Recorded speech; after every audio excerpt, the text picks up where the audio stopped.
నడవుకు కావాల్సినటువంటి మంచి పంచగట్టి నాలుగు నడువున్న శివుడిని నాగాభరణాలు ధరించి పులి చర్మాన్ని వదిలి వికారు అవతారంలో ఉన్న ఆ భైరవ రూపాన్ని వదిలేసి మీరు మా అమ్మాయిని చేసుకుంటే చాలా కలిసి వస్తాయి.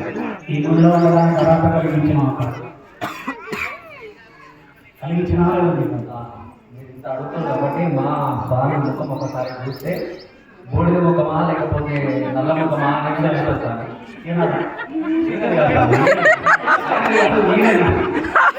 ఇక్కడ స్వామి ఇక్కడ స్వామి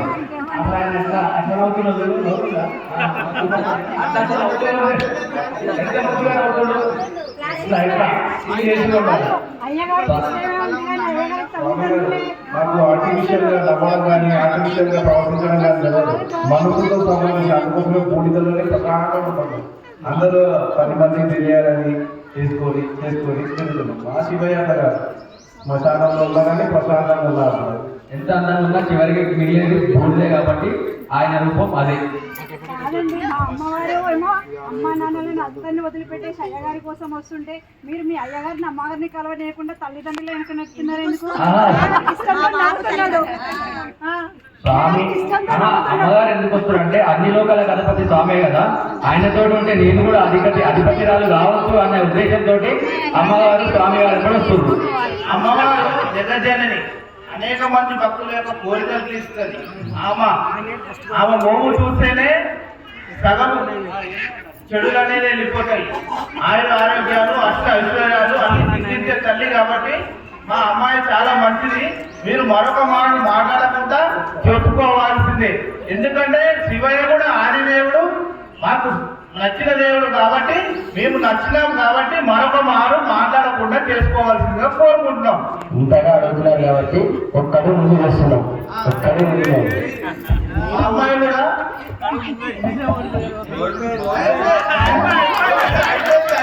అంతే అయిపోయింది.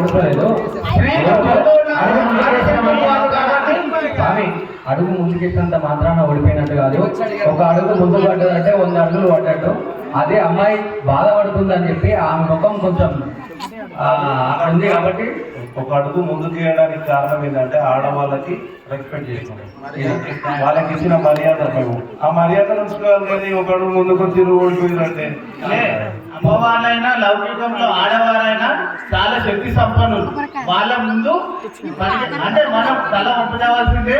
వాళ్ళు లేని మగవారు లేరు కాబట్టి వాళ్ళ సేవలు వారి సేవలు చాలా ఘనమైనవి. తల వచ్చేది స్వామి ఇప్పుడు తల వంచేది ఎవరు, తల కట్టించేది ఎవరు? తల వంచినట్టు కాదు. అయ్యవారు ఒక్కడు ముందుకేసారండి. మా అమ్మవారు రాజ్యాలు వదిలిపెట్టేసి, రాజరికం వదిలిపెట్టేసి, తల్లిదండ్రులను వదిలిపెట్టేసి, పుట్టిన గోత్రం వదిలిపెట్టేసి అయ్యవారి కోసం 1000 అడుగులు ముందుకు వచ్చింది. అందుకే అయ్యగారు సంతోషంగా స్వీకరిస్తున్నారు. తల్లిదండ్రులైన మీరు అయ్యగారు వెనక్కి నెట్టుతున్నారు. అది చాలా విరుద్ధం. తల్లిదండ్రులని మేమే గొప్ప. ఆ తల్లిదండ్రులను వదిలేసుకొని మా దగ్గరికి వస్తుందంటే మేము ఎంత గొప్పలమో తెలుసుకోవాలి. గొప్ప అయి ఉంటే మా కోసం ఇన్ని సంవత్సరాలు శివయ్య దగ్గరికి ఎంత అయితే రావాలి. నమశివాయ. మీకు తెలియని కిట్టు రహస్యం. ఎక్కడ పోతే అక్కడ చెట్టు తొరల్లో ఇరుక్కోతుంది. విష్ణుమూర్తి పట్టించుకోవట్లేదు, బ్రహ్మ పట్టించుకోవట్లేదు, ఇంకెవరు పట్టించుకోవాలి చెప్పండి? మా మనసు సాఫ్ కాబట్టి ఆలోచన లేవున్న వరాలు ఇక్కడ ఇరుక్కుంటారు. వెనక మీకు ఎవరు లేదు. అందుకనే ఆమె అడగడానికి స్వార్థంగా ఇవ్వకుండా ప్రతి ఒక్కరికి మంచికి చెడుకి అన్నిటికీ నేను అనే భరోసా ఇచ్చాడే శివయ్య. అందుకోసమే మూలాశంకరుడు ఆయన. అన్ని ఇరుక్కుండా అయ్యవారు అమ్మవారు పోయి వాళ్ళ సోదరుడు అనే విష్ణుమూర్తిని బతిలో అన్నిసార్లు తీసుకొచ్చుకుంటారు. అది చూడండి. సోదరుడు కాదు, బావగారనే ఆయన వెళ్ళాలి. బావ మంచి కోరేటోళ్ళే బావ మాడదు కదా. చాలా మంది ఉన్నారు. మీరంతా రాక్షసులే. వాళ్ళ స్వామి రాక్షసులు అనేది రాక్షసులు నాకు కనబడతాం మేము, కానీ మనసులో ఏది పెట్టుకోకుండా ఏదైతే ఉంటామో అది. అందరూ దేవతలా కనబడి రాక్షసులు అలా హైడ్ చేస్తారు, మాకు హైడ్ చేయాలి. రాముడు ఇప్పుడు రామిగా చాలు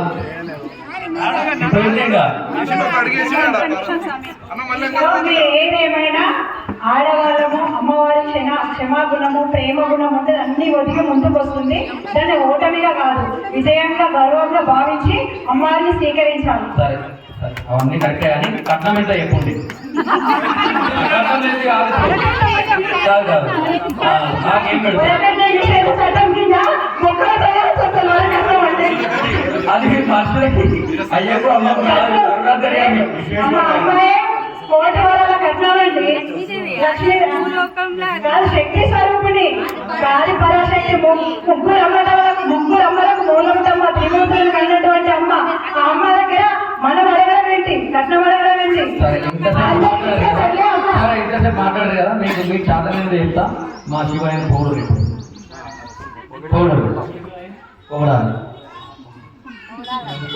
పౌడాలి బ్రహ్మాండంగా ఏది తెలియనోడు మన బోర్డు రాసుకుంటాడు. నీళ్లు పోసుకోమంటే నాకు వద్దంటాడు, నీళ్ళని తల మీద పెట్టుకుంటా అంటాడు. అటు పోయేటప్పుడు పులిచర్మం వద్దు, ఒక పంచాన్న కట్టుకోమంటే నాకు పులిచర్మమే కావాలంటాడు. చుట్టూ చూస్తే కింగిరి కిన్నర పురుషులందరినీ ఎండబెట్టుకొని చూస్తాడు. ఇలాంటి అందమైన అమ్మాయిలు చూసినప్పుడు భయపడిపోతూ ఉంటే అసలు అందము ఉంది, ఇంతకు మించిన ధైర్యం అందులో ఉంది కాబట్టి అక్కడ బాబా. ఎంత ఏమైనా ఆయన ఆజ్ఞ లేని చీమ కూడా ఉండదు కదా స్వామి. ఇప్పుడు చేస్తావా జీవా? ఎన్ని విమర్శలు వచ్చినా ఎన్ని అవమానాలు వచ్చినా మేము ఆశీర్వచనంలాగానే భావిస్తాం. అందుకోసమే ఆయన సింపుల్గా ప్రశాంతంగా ఆయన ఆజ్ఞ లేదు, ఏమి జరగాలి. ఇప్పుడు పొగడమంటే పొగడే కదా స్వామి, మీరు ఓడిపోయినట్టే కదా. అది పొగడితేనే పీలుతుంది, మేమైతే పొగడితేనే మాకు మా పొగడితేనే మాకు జనాల తిట్లే మాకు పొగడతారు. అవి శంకరునికి ఆశీర్వచనాలు ఇద్దరు సమానం. ఇద్దరు దగ్గర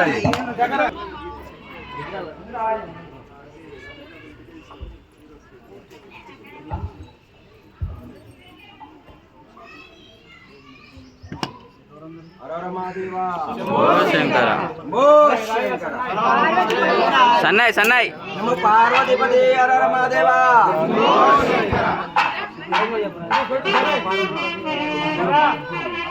చెప్పన్నా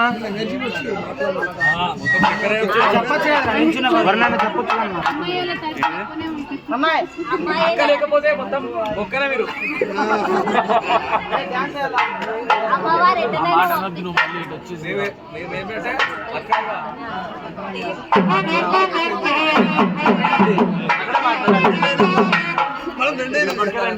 మీరు కూడా పరిచయం చేసుకోండి. అటువైపోయింది మీరు కూడా పిల్లలు